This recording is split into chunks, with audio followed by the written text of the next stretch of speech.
Hope you are getting my slides as well as voice properly. And I want you to at least give some feedback on the chat. You may someone can unmute them. Unmute नहीं करे ना? अच्छा, unmute नहीं करेंगे. But you can just give me some feedback on the chat side. Okay, so that I want to know that whether are you getting my things correctly or not. Is it the correct way to present or not? Today I like to change a bit. These are the things which we have already discussed, and we are discussing carcinoma stomach. Today we will be discussing about the treatment of carcinoma stomach. Whenever we talk of treatment of any malignant lesion, surgical treatment, most important thing is to know about the anatomy, because surgical treatment will entail removal of the organ or removal of the disease with a particular margin and a particular set of lymph nodes. So this en bloc removal of the disease with clear margins with lymph nodes, we call it as radical resection. And this is very important in stomach, and we have discussed it in detail about the lymph node stations. There are perigastric lymph nodes, which are you see the level 1, 2, 3, 4, 5, and 6. These are situated just on the stomach. Then we have got 7, 8, 9, and 10 nodes which are away from the stomach but situated on the main vessels which are branching and giving blood supply to the stomach. After that, we get pre-aortic, para-aortic, and mesenteric, supramesenteric, or middle colic lymph nodes. So that is the station 3. So we have got first station is 1 to 6, then 7, 8, 9, 10 plus minus 10. This becomes station 2 nodes, and then after 11, 12 to 16 becomes station 3 nodes. Why this is important to know these stations? Because the lymphatic spread is stepwise, and where the disease is there, we can go just one step further and ensure that the patient on the disease we are not left behind. So today, this all we have discussed last time. Today we are going to talk about, see, the staging of the disease, how we stage, and then how we proceed further. Staging, obviously, before you want to give treatment, so you want staging before treatment. That means pre-operative staging. Pre-operative staging is not as good as the pathological staging. Pre-operative staging we can do with imaging modalities. What imaging modality? If it's an early lesion, best thing will be to do an endoscopic ultrasound. And this endoscopic ultrasound, this is the equipment, endoscope, and we pass an endoscopic probe along with it, and it will give us a picture like this, where we can see various layers, and we can see the disease is going into the mucosa, submucosa, or muscle, or beyond, and we can see the lymph nodes, and we can biopsy those lymph nodes. So endoscopic ultrasound is the one modality. Second modality will be a good CECT. CECT will tell what is the status of the stomach, whether it is involving the surrounding structures, what is the status of the fat plane surrounding it, what is the status of the lymph nodes, are they involved or not, what is the status of the liver, what is the status of distant organs, whether it's a metastatic disease or not. And this slide is, tell you about the staging. The staging is the T1 lesion, T2 lesion, T3 or T4, you all know this. T1 lesion is limited to the mucosa and submucosa. As soon as muscles become involved, it becomes a T2 lesion. T3 is it goes beyond the muscles but still limited by the serosa. And once it crosses the serosa, it becomes a T4 lesion. That means if on CT scan surrounding organs are involved, it is a T4 disease. If on CT scan we can see a clear rim of tissue surround beyond the tumor, a fat plane which is looks clear, which doesn't looks infiltrated, that means disease is limited to the stomach. Maybe it's a T3 lesion or T2 lesion, but we cannot know precisely on CT scan whether it is T2 or T3 lesion. And for that, we have got a different CECT classifications, CECT staging systems, which are not as what we see is a pathological system. We cannot see the muscles so clearly as we can see on a slide. We cannot see so clearly on a CECT. Then lymph nodes, numbers of nodes, yes, we can probably have an idea of it. How many nodes are enlarged, and nodal staging depends on the number of nodes. Where they are situated is not very important, but their number is important. Up to two nodes, 3 to 6, two nodes becomes N1 disease, 3 to 6 becomes N2 disease, and 7 and above is an N3 disease. Further, we can say 7 to 15 nodes or more than 16 and above, that becomes still advanced disease. That means as the number of nodes is increasing, the disease is becoming higher stage. What do you mean by higher stage? Higher stage means the disease has spread more. The treatment modalities required will be different for each stage. If it's a early disease, maybe only surgery can treat the disease. If it's a little advanced disease, T2 and above, then surgery may not be able to do everything. We may have to add something, which we call as multi-modality treatment. We may have to add chemotherapy, we may have to add radiotherapy, we may have to add a targeted therapy. And if it's a T4 lesion, advanced lesion which has got a liver metastasis, then we know that we cannot cure this patient. So this patient will require some sort of palliative treatment. Palliation of what? Palliation of symptoms which he has developed.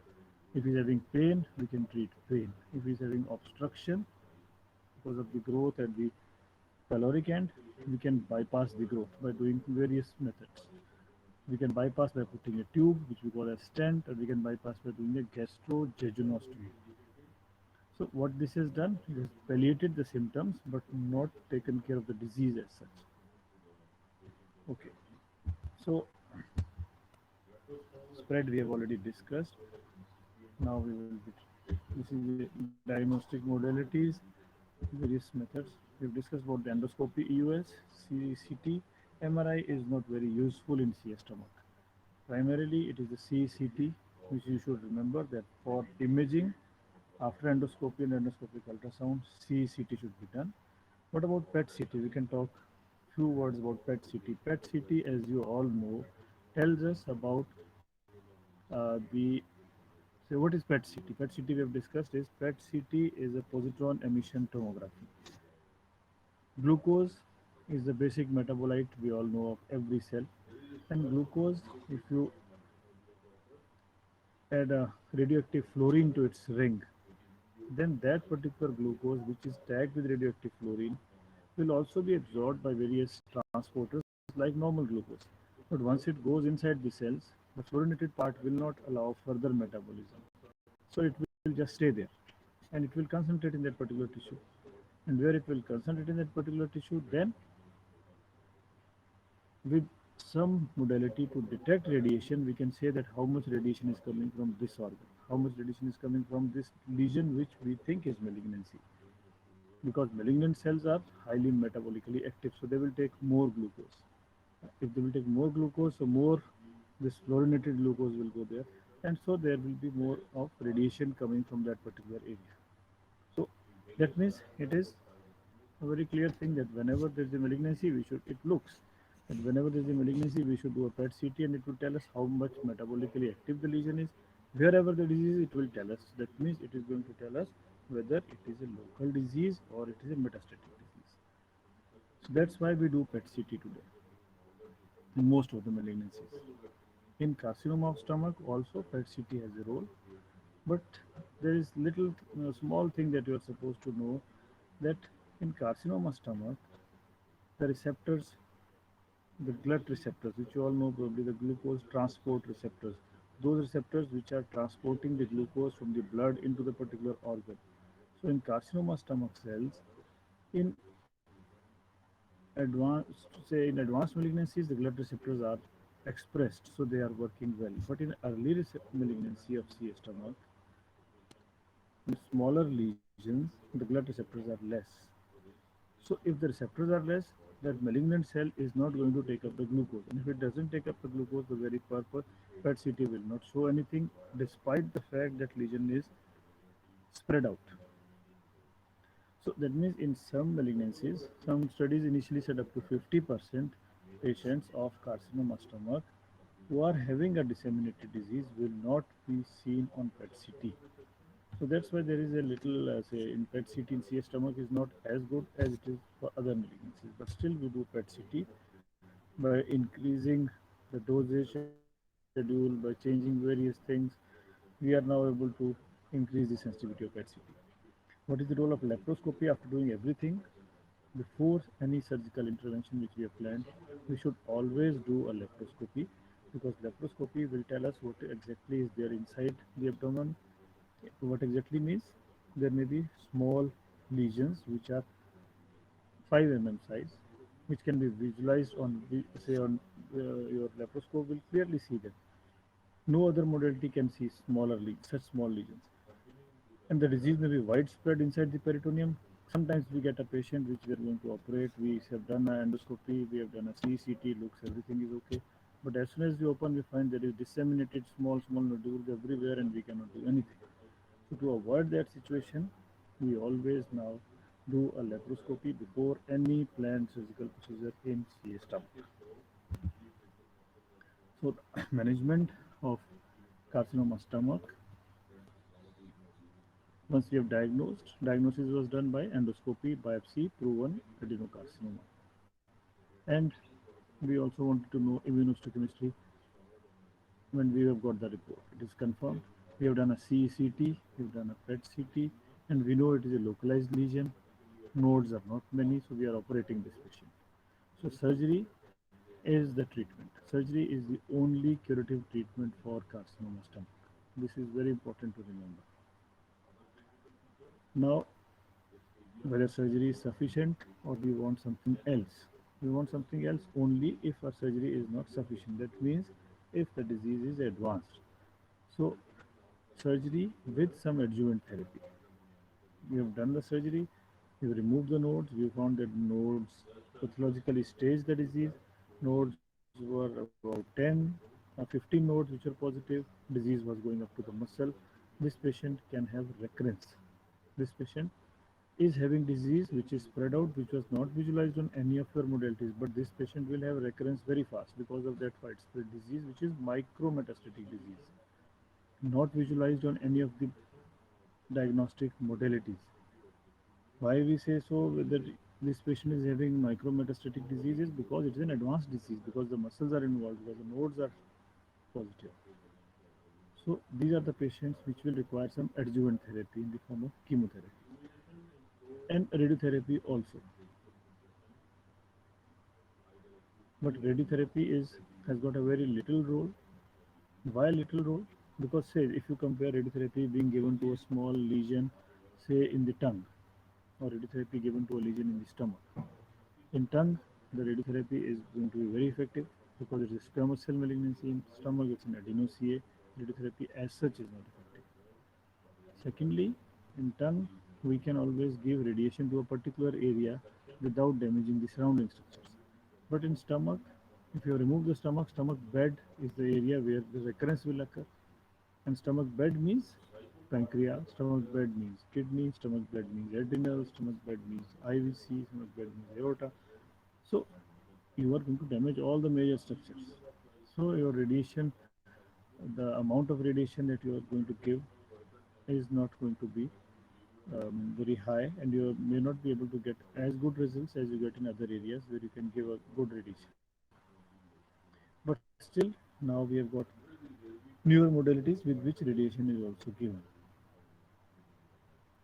Neoadjuvant therapy. What is neoadjuvant therapy? Suppose we have done a CCT and we find the disease is, we think that disease is advanced, but it is localized. It is still in the stomach. Maybe 1 2 nodes are enlarged. It's a big lesion in stomach, but there is no disease elsewhere. PET-CT is negative, and we have no other constellation that there is no disease elsewhere. So these are patients in which we can give a neoadjuvant therapy. How we decide why should we give neoadjuvant in this, why should we not give, is by means of various clinical trials. And one such trial which we'll discuss later on was a MAGIC trial. Battery low है,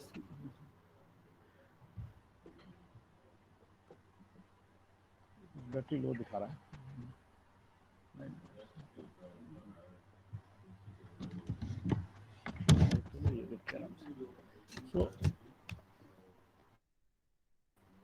So the we decide this by means of various trials. And one such trial which I want you to remember is that was the ठीक है अभी चल रहा है? Okay. Magic trial, which I will discuss later. So with these trials, what they did that a particular group of patient divided as a group of patient divided into two separate arms. One will require, will say, undergo only surgery. Second will go surgery with neoadjuvant therapy. And then they analyzed the results, and then they found that neoadjuvant therapy followed by surgery is a better modality. So today, any lesion which is more than T2, we first, if we are able to know it beforehand, we give neoadjuvant therapy and then operate in CA stomach because overall results in CA stomach are not very good. So we want to attack it in a multi-pronged manner. And then there is a palliative therapy for systemic disease. We cannot operate this patient, so we can just palliate the symptoms. So this is just one slide just to make things more clear to you. Uh, See, this is the patient with adenocarcinoma. We have done this by doing endoscopy, proven. We staged it by doing CT, endoscopy with ultrasound. After staging, we find that there is no metastatic disease. It's very good. We went in, did a laparoscopy, we find there is no disseminated metastasis. Go ahead and operate this patient. If there is a metastasis here, we will not be operating, patient will shift to some other site.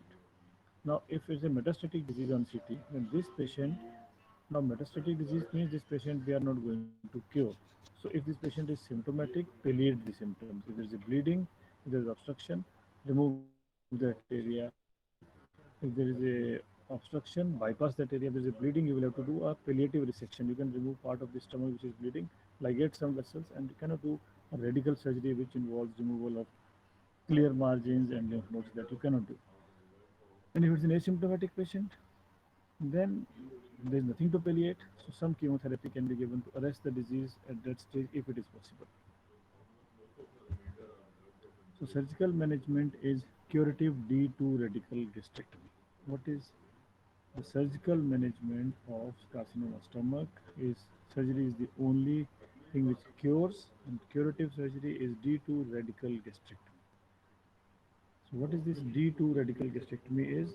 We are going to remove the stomach complete. Along with that, we are going to remove lymph nodes of station 1 and station 2. Station 1 was 1 to 6, and station 2 then is 7 to 11 or 12, barring the area of 10. 10 station 10 is the splenic hilum nodes. So splenic hilum nodes in D2, standard D2 today we will not remove if the disease is situated towards the pylorus. You have to just listen one thing carefully. The D2 radical gastrectomy classically meant removal of second tier of lymph nodes, second station of lymph node. First station is up to 6, then it is up to 12. All are to be removed if there are lymph nodes at the splenic hilum. You cannot remove them without removing the spleen. So remove the spleen. It is not possible to remove them without removing part of the pancreatic tail. So remove the pancreatic tail. So that was standard D2 radical gastrectomy, where we were removing the stomach with lymph nodes, with spleen, with part of the pancreas, pancreatic tail also. But this had a lot of morbidity in the form of pancreatic calculi, the problems with the splenectomy, in the form of overwhelming post-nasal sepsis, thrombocytosis. So then they said that this is probably not good, and the results are not influenced by this if the disease is towards the pylorus, because malignancy, if it is towards the pylorus, the lymphatics towards splenic hilum will not be involved. So let's preserve the spleen. And then came the era that if there is a smaller lymph node, we will dissect the lymph node and leave behind the vessels, still preserve the spleen, still preserve the pancreas. So today we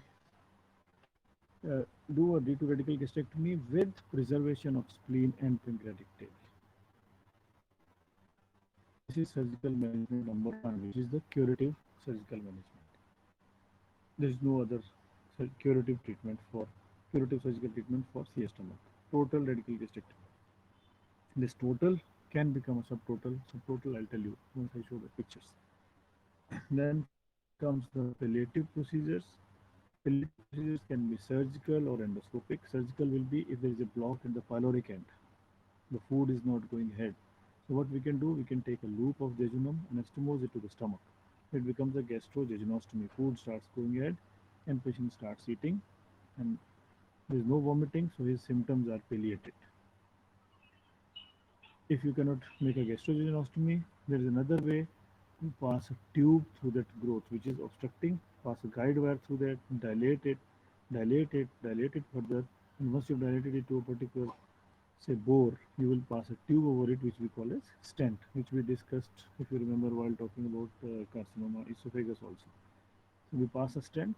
So then if the stent is passed, it's a self-expanding metallic stent, so everything starts going ahead. So it's a palliation. The disease is still there, we have done nothing to the disease. And here what I was talking about neoadjuvant therapy. Now today the standard is after this magic trial. Magic trial was done in United Kingdom. It was Medical Research Council Adjuvant Gastric Infusional Chemotherapy Trial. So this trial suggested that if you give a chemotherapy to these patients having T2 and above lesion, they will perform better. So now we give a neoadjuvant therapy first, and that is in the form of ECF. ECF you can just listen and remember that's epirubicin cisplatin 5-FU. In all GI malignancies, 5-fluorouracil 5-FU is a very important drug. All GI malignancies will receive 5-FU in one form or the other. And if you give it in infusional form over a prolonged period, it is still better. And we have got now oral congeners in the form of capecitabine. Capecitabine is a prodrug which is converted in the world to 5-FU only. And so, rather than giving infusion, we can give tablets and they maintain a continuous level throughout the period the tablets have been given. So, we can give infusional therapy in the form of IV therapy or oral therapy also. You should just remember this, that there is a trial following which any lesion more than T2 should first receive chemotherapy, then operated. Surgery is due to radical okay. Before we operate, we have to decide whether this disease is operable or not. What do you mean by operability? Operability means that we are going to remove the disease with a clear margin and all the lymph nodes that we intend to remove. Everything is possible to remove. There is no disease left behind. This we call it as an operable patient. And once we remove all of the stomach with lymph nodes, they come negative, nodes are negative, and you are sure, reasonably sure, depending on the various modalities that you have got, that there is no dissemination. So we call it as an R0 resection. And if you are able to do an R0 resection, then it's an operable patient. And if there is a systemic dissemination, it's an absolute no to operability. That means if there is a systemic dissemination, then this patient is not operable. Operable means that patient you are removing and you are curing the patient. So operability is one concept. If you are able to achieve R0 resection, we say it is an operable patient. If you cannot achieve R0 resection, then the patient is not operable, and whatever surgical intervention you are going to do, it will be a palliative procedure. Will be a palliative procedure. You will not be able to do a curative procedure. These are few slides in which we'll see some of the surgical things that we do. See, now let's come back to surgical treatment. I told you surgical treatment is radical gastrectomy. But there are certain lesions that are very small, limited only to the mucosa, T1A lesions. T1A lesions limited only to the mucosa, not even going into the submucosa. This is the disease here. These are diagnosed by doing surveillance endoscopy, screening, basically screening endoscopies. In those countries which have this program, which have high incidence of CH, they have developed like Japan, like Hong Kong. And these are some China also. They have developed this program that you will do screening endoscopy at a particular age without any symptoms. You will have to undergo an endoscopy regularly. And whenever they see a small lesion, they will pass an endoscope, and endoscopic ultrasound will show this is disease limited only to the mucosa. So once the disease is entering the mucosa, the nodal spread is very little. Nodes are all right. What we can do is endoscopic mucosal resection. The word to remember is earliest, the minimum surgery that you can do in a CS stomach is endoscopic mucosal resection. This is the disease. You've seen it clearly. With a needle, you pass some saline, some fluid here, raise it like a bleb. Once it is raised like a bleb, then you pass some suction here, and this is sucked into it. And then when you pass another wire, which sits here, and then you pass pottery current here, and with this current, it will be cut here, and this will come out. This is what we have taken. Good margin. We have reached to the submucosal and muscle layer, close to the muscle layer. So we have taken all the margins clean. We will take it out, do a histopathological examination. If all the margins are clean, clean means there is no malignancy. That means you have done an endoscopic mucosal resection and you do not need any further treatment for this patient. This is for very early lesion. This is how it is done. Small lesion here seen, small ulcer. This is a different type of image, narrowband imaging we do to see the vascularity, and they are very clearly seen that these are the margins of this disease, and they mark it with some pottery. So these are operating endoscopes, and they mark this area that this much margin is required to clear, and this much margin, so as a probe with which they cut it. Once they cut it, then they can lift it up and then pass it. So this is basically doing a surgery inside the stomach with the instruments. Both things are possible like this, with the instrument which sucks in, or with an instrument which cuts actually, and we can see the layers very clearly and cut it and take a piece of the malignancy with clear margins. This is for early, very say smaller lesions, early malignancy, T1 lesions, T1A lesions rather. Otherwise, what we do is a total gastrectomy, total radical gastrectomy, in which we can do it open or laparoscopic. With open procedure, we do make a midline incision. I'll just show you the pictures. After doing a midline incision, now if you remember, this is the colon, here is the stomach, and it has got an omentum. So we lift up the omentum and dissect the omentum from the colon. After doing this, the colon falls down. Now the omentum with stomach is lifted up. Lesser omentum is cut here. Now everything is lifted up. So this is the duodenum here. These are the 6-7 station lymph nodes. We start dissecting here. Once we will dissect here, we'll find a right gastric and right gastroepiploic artery here. We'll cut, ligate them, move further. Once we go to this side, these are the vessels which I discussed, right gastric and gastroepiploic. We'll cut them. And once we have removed them, now this duodenum is in on the stomach, and then we'll cut the duodenum. If the duodenum is cut, stomach is gone this way. Like this is the first part of the duodenum. We take about 1 millimeter and we cut it. Now this node is situated somewhere in the stomach. We have lifted this up, and we are finding these vessels, which are the left gastric vessels, common hepatic artery. And we dissect along with them, take all the lymph nodes from here, and further lift the structure out, say laterally going towards the spleen. And once we reach towards the spleen, then we'll cut it here to the esophagus. Spleen, depending on whether we are removing, we can remove the spleen also, but generally we have to preserve the spleen these days. And we'll take all the lymph node, dissect very thoroughly at the splenic hilum to preserve it. And we have reached here toward the esophagus. Now what we can do is, we have cut it here, so from here the disease has been taken out. This is the duodenum which we have ligated. We bring a Roux-en-Y loop of jejunum, which is brought up and then anastomosed to the esophagus. So this becomes a gastrojejunal, esophago-jejunal anastomosis, and food now will come here. This is the part of the duodenum, second part, third part, fourth part, DJ flexure. Here we have resected this. Here we cut it, and we bring this loop up. So here we anastomose it back. It becomes a jejunal anastomosis. So now bile and pancreatic secretions will be coming from here. They reach here, and food will come from here and will go, and here they will meet. So this distance should be about 40-45 centimeters minimum. Otherwise, the bile will go into the esophagus and will cause bile reflux, esophagitis.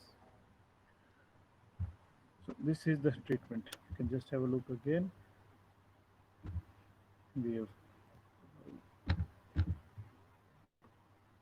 what we are doing is we remove the omentum, lifted the stomach, dissected the vessels here, then cut the duodenum, then gone up, cut the left gastric, then we'll go further up, remove all the lymph nodes, dissect towards the hilum, reach up to the stomach. We'll have to cut the short gastric vessels here, and then we'll reach there.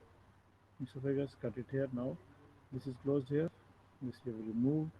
Then from the jejunum, we'll take resect the jejunum. One part will go up, second part will be anastomose there, and this will become a total gastrectomy with reconstruction. So the procedure is midline incision, distal means towards pyloric end to proximal dissection towards the splenic end, and then resection with clear margins. If you have 5 centimeter margin on either side of the tumor, is generally clear margins, and then we will reconstruct it. Now, once you have done this surgery, what are the post-operative complications? Post-operative complications can be immediate or can be delayed. Immediately on the table, the worst thing that can happen is a bleeding. We are ligating so many vessels, playing with the vessels here. So if you are not cautious, then you are going to damage them. You may damage any vessels. This is a very important thing which is to be avoided on table. Once you have anastomosed everything, you have gone well. But what can happen post-operatively is the leakage of the anastomosis. This can open up here. This can open up here. So if this anastomosis, if they open up, want to say small sutures open up, there is minimal leakage here that can be managed conservatively. Otherwise, we have to redo the surgery again. That is probably beyond your understanding scope. But the thing is that you should know that there can be leakage at the anastomotic sites, which is a complication.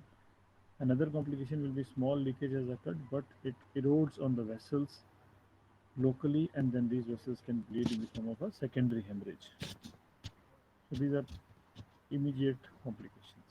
Once the patient has healed, has gone back, gone home, again he comes back with certain delayed complications. Delayed complications will be in the form of, the absorptive capacity, stomach has been removed. So what was the function of stomach? It was acting as a reservoir. It was helping in digestion. Acid was coming. The digestion was starting. Slowly the food was released. Now everything is going straight into the digestion without proper digestion, without proper, let's say, the making of the chyle. So since we are not making it into small meal which was supposed to enter the duodenum and then jejunum, now whole of the meal as such is going. What we generally tell our patients also is that the pylorus is also like a, say, pylorus you can say is like the teeth of stomach. Why I say so is that pylorus, if it remains constricted, stomach contracts slowly, food comes back, comes back. So this process leads to further pulverization of the food that we have taken. This pulverization, breaking it into small particles, will not occur once it has say the pylorus, we have removed everything, everything is going straight inside. So everything food is going ahead, and that can create various types of bezoars, phytobezoars inside. That particles, big particles can just stick somewhere and some particles stick on it and bezoars can form. Another thing is B12 absorption. Parietal cell mass is gone, intrinsic factor is gone. So B12 will not be absorbed. So you have to give these patients injectable B12, only then their anemia part will be taken care. To avoid this food which goes straight into the jejunum, the anastomosis that we did was esophago-jejunal anastomosis, and food is going straight. So some people have suggested that we can make a pouch here, make a fold this jejunum, anastomose it together so that it becomes a wider area. It looks like stomach, but it will not function like stomach. There have been studies to say that this probably works better. You can eat more. Here, person will not be able to eat more. So that some people do this pouch anastomosis also, but it's not very. There's not a very big difference in these two. Follow up these patients with surveillance endoscopies. We want to see if there's a local recurrence, so we have to do CCT. And then anemia, I told you B12 deficiency is there, so we will be giving them B12 injectable. Palliation we have discussed enough. Radiotherapy, chemotherapy we have discussed. Now only thing is ECF is epirubicin, cisplatin, 5-FU. This is the first line therapy based on MAGIC trial. Then there is a taxane based therapies which are second line therapies. And what is this? Herceptins. Herceptins you must have read in CA breast. HER2 new positive patients will receive Herceptins, which are monoclonal antibodies against these receptors. So these are two new expression is seen in CA stomach also, and there have been, this is called as targeted therapy, and we have been giving this herceptin. We want to give herceptin to our patients of CA stomach who are having advanced disease. ठीक है हो गया मेरा भी हो गया finish whatever. So we'll discuss a little bit next time. Okay, that's fine. Thank you.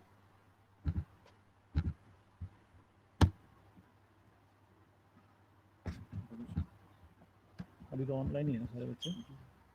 So I want you to give some feedbacks. Actually, you can give it as in the form of a chat, and then we can discuss what say what else you want.